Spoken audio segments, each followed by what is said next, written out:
Can I just mention one thing about this? If you've got large lumps and you put them into water, and then they sort of gradually coagulate, and then sometimes you can get a large lump laying on the top. It's not completely covered with water, and that's why it's important to put the limestone into the water. Yeah. If it's fully in, it can be a large lump can absorb the water so quickly it'll explode.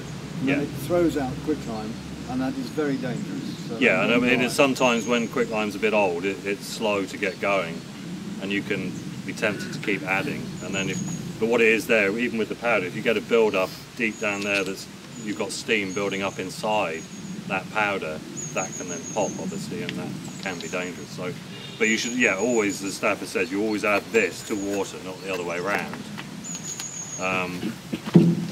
I'll just put a little bit in at first. I mean, with this being, we're starting with cold water, so it gets more aggressive once the water warms up a bit.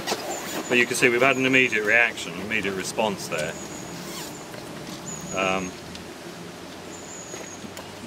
It won't be warm yet, but it won't be long. But basically that will start really... That'll be too hot to touch by the time we finish this, yeah.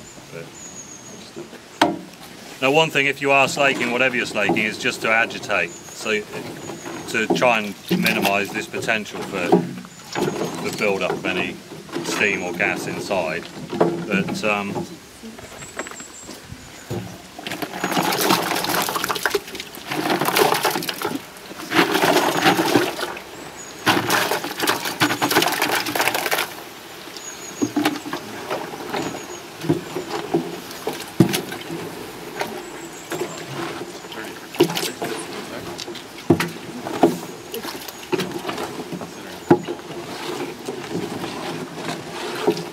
harvest a bit more. I don't want to contaminate this with that if we can help it.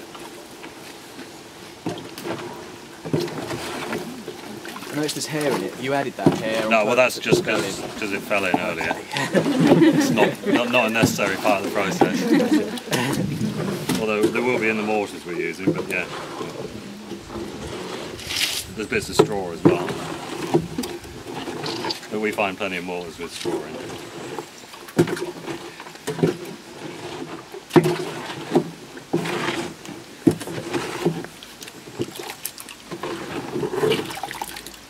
So you see we're getting a sort of slurry forming, which is, yeah, hot. I mean, that almost burns me. But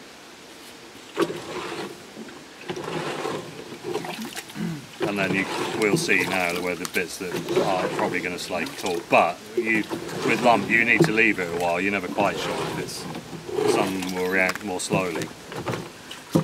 But we've already produced a lime wash there, and probably for that amount of lime wash, Farrow and Ball would charge you about 100 quid.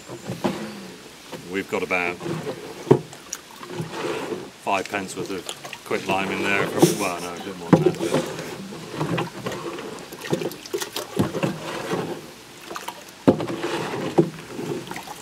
So can you just leave it like this then? Yes. You don't have to cover it.